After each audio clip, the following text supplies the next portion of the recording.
TV में paper में सुना होगा, बहुत बड़ा कांड हो गया। वो बहुत बड़ा कांड नहीं हुआ है, 75 साल के बाद चेतना आई है, 75 साल के बाद जागरूकता आई है। एक हमारे यहाँ रीमा का अशोक कोल जो आदिवासी समाज के थे, उनको रास्ते में मार दिया गया, पीट दिया गया, मौत के घाट उतार दिया गया।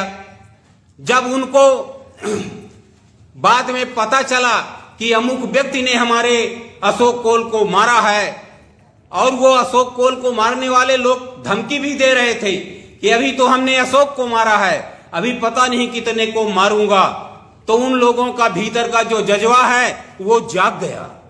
उसने कहा अरे ये फिर से मारेंगे।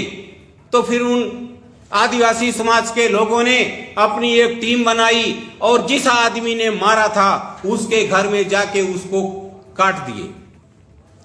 अब इस बात को लेके वहां प्रशासन तो बीजेपी का है, तमाम सारे ये बड़े लोग वहां बैठे हुए हैं। इनको तो मजा आया कि चलो अशोक कोल को मार दिया गया, अशोक कोल के लोगों ने इस दुबे को मार दिया।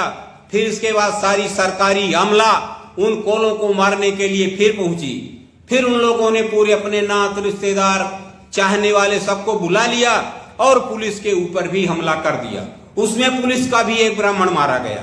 तो इस घटना में आज जाति जनगणना के संबंध में सामाजिक और आर्थिक शैक्षणिक तमाम सारी बातों को लेकर ये कार्यक्रम है, और इस कार्यक्रम में मेन मुद्दा जाति जनगणना का है। जाति जनगणना की मांग वो लोग कर रहे हैं जिनको जाति पात से नुकसान है, लेकिन जिन लोगों को जाति पात से फायदा है, जिन लोगों को जाति पात से सारी चीजें मिल रही है, वो चाहते हैं कि जाति जनगणना ना हो। लेकिन पिछले 4000 साल से और आजादी के इस 75 साल में हम लोगों ने जाति पात की वजह से हमारा सबसे बड़ा नुकसान हुआ है, और इस नुकसान की वजह से आज पूरा समाज, पूरा प्रदेश, देश आक्रोशित है कि हमारा जाति जनगणना होना चाहिए। लेकिन जो हमारे नेतृत्व करने वाले लोग हैं, जिन्हें हम वोट दे के नेता बनाते हैं, वो नेता इस लड़ाई को मजबूती से नहीं लड़ते। इसलिए को नेता किसी दल के होते हैं, वो उस विचारधारा के होते हैं, वो उनके होते हैं, और जब हमारा भाई उनकी पार्टी से, उनकी विचारधारा से, उनके पैसे से चुन कर जाता है तो वो अपनी और अपने समाज की बात नहीं कर पाता। इसके लिए यदि आप चाहते हैं कि हमारी बात भी पूरी हो, हमारे लोगों को हक मिले, हमारी जाति जनगणना हो। आज पूरे देश में पेड़ों की जनगणना होती है कि इतने आम के पेड़ हैं, इतने नीम के पेड़ हैं, इतने बमूल के पेड़ हैं। पशुओं की गिनती होती है कि इतनी बकरी है, इतनी गाय है, इतनी भैंस है। लेकिन जो इस देश में बहुसंख्यक है, जो रातों दिन मेहनत और मशक्कत करके इस देश के मेहनत न करने वाले लोगों को खिलाता पिलाता और जिंदा किए हुए है, ऐसे समाज की उपेक्षा हो रही है।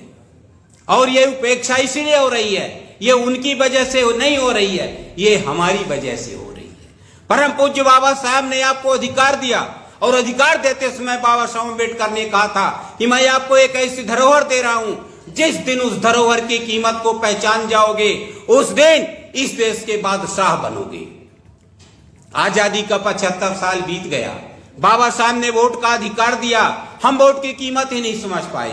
वोट हम बेच देते हैं, 500 रुपया में, 1000 रुपया में, 10,000, 20,000, जिसकी जितनी औकात होती है, ये बड़े लोग हमारे वोट को खरीद लेते हैं, हमारे वोट को लूट लेते हैं। हम वोट की रक्षा नहीं कर पाते हैं, और जो हम वोट की रक्षा नहीं करते हैं तो फिर इन लुटेरों को, जो हमारी माँ बहन बेटियों को लूटते हैं, जो हमारे भाइयों का अपमान करते हैं, तो फिर हम कहते हैं ये हमारे साथ ज्यादती कर रहे हैं। अरे वोट बेचोगे, वोट लुटाओगे और फिर मान और सम्मान की बात करोगे। अभी हमारे रीवा में आप सब लोगों ने टीवी में, पेपर में सुना होगा, बहुत बड़ा कांड हो गया। वो बहुत बड़ा कांड नहीं हुआ है, 75 साल के बाद चेतना आई है, 75 साल के बाद जागरूकता आई है। एक हमारे यहाँ रीमा का अशोक कोल जो आदिवासी समाज के थे, उनको रास्ते में मार दिया गया, पीट दिया गया, मौत के घाट उतार दिया गया।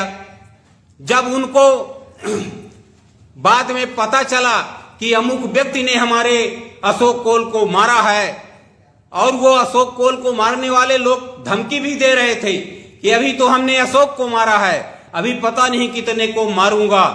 तो उन लोगों का भीतर का जो जज्बा है वो जाग गया।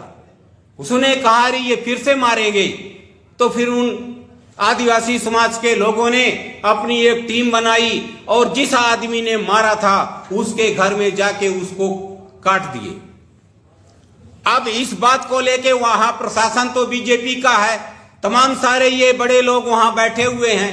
इनको तो मजा आया कि चलो अशोक कोल को मार दिया गया। अशोक कोल के लोगों ने इस दुबे को मार दिया। फिर इसके बाद सारी सरकारी अमला उन कोलों को मारने के लिए फिर पहुंची। फिर उन लोगों ने पूरे अपने नात रिश्तेदार चाहने वाले सबको बुला लिया और पुलिस के ऊपर भी हमला कर दिया। उसमें पुलिस का भी एक ब्राह्मण मारा गया। तो इस घटना में 2 ब्राह्मण और 1 कोल मारा गया।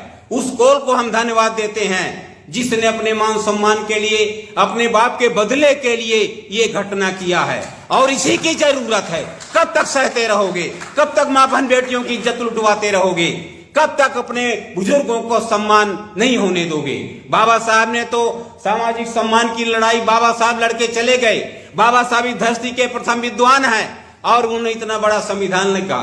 मनुस्मृति के सेम अपोजिट एक तरफ मनुस्मृति चलती है। गांव में जहां हम लोग रहते हैं, रातों दिन अपना जीवन यापन करते हैं, वहां मनुस्मृति चलती है। जहां जातिवाद है, वहां छुआछूत है, वहां भेदभाव है, सामाजिक गैर बराबरी है। आज भी गांव में हैंडपंप में पानी हमारे समाज के लोग नहीं भर पाते हैं। इसे आप लोकतंत्र कहेंगे?